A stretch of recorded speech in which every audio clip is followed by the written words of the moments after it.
Salut, salut, salut. Aujourd'hui, c'est jour 87 et j'espère que tu vas bien. Maintenant, je suis en route.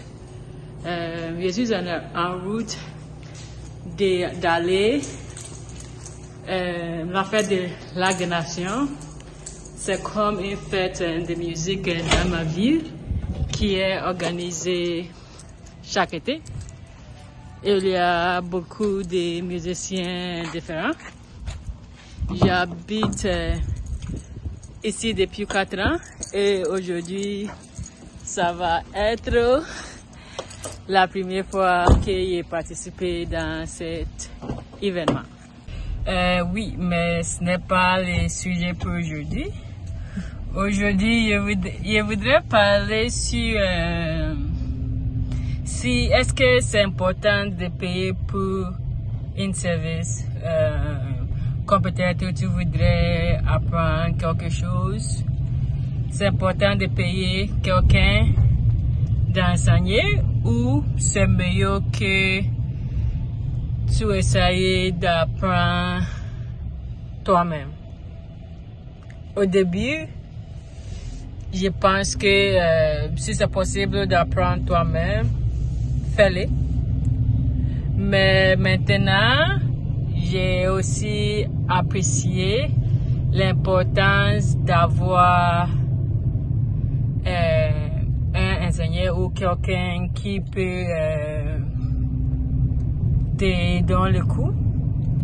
Ce n'est pas parce que quelqu'un donne le coup signifie que tu n'as besoin pas d'apprendre aussi, mais toujours c'est important que tu as essayé d'apprendre toi-même parce que ça c'est la seule façon que tu vas améliorer.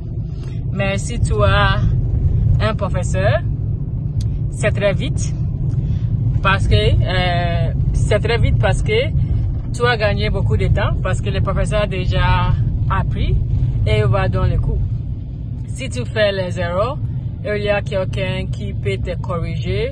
Au lieu de, tu vas faire la même erreur tout le temps, tu ne sais pas, mais pas vraiment que tu ne sais pas si c'est correct ou pas. Parfois, tu penses que c'est la bonne chose, mais en réalité, ce n'est pas la bonne chose. Aussi, j'ai vu que ce n'est pas parce que tu voudrais apprendre quelque chose, ce n'est pas que tu vas prendre n'importe quoi professeur. Avant, je pense que c'est facile de trouver un professeur, mais j'ai vu que ce n'est pas vraiment facile. Parce que quand je cherche un professeur de français, j'ai besoin de faire plusieurs interviews avant de choisir la bonne personne. Parfois, tu vas discuter avec quelqu'un, tu vas dire que c'est ça que je voudrais faire. Et la personne va dire que j'ai quelques expériences dans ce domaine, mais normalement c'est faux. Tu vas perdre ton temps d'avoir un cours avec la personne et tu vas dire que non, cette personne ne sait pas qu'est-ce que tu as besoin et au lieu de te dire, on va dire que non, il peut faire et maintenant tu as perdu ton temps et ton argent aussi. Deuxièmement, la personne va dire oui, il peut faire.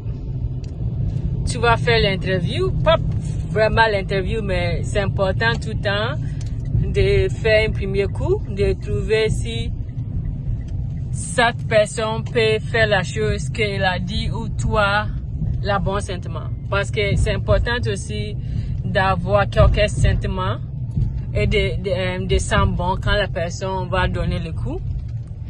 Et tu vas aller les réunions, il va dire les réunions, et les personnes vont dire qu'elles ne peuvent pas faire.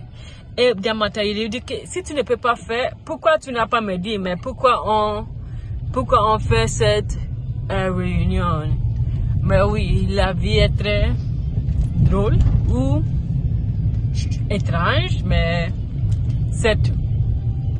J'arrive dans ma destination, donc j'ai besoin de finir cette vidéo pour aujourd'hui. Peut-être on va discuter ce sujet en détail dans les autres fois. Mais sinon, je me nomme Barbara et je me filme chaque jour jusqu'à ce que je parle français. Couramment à tous!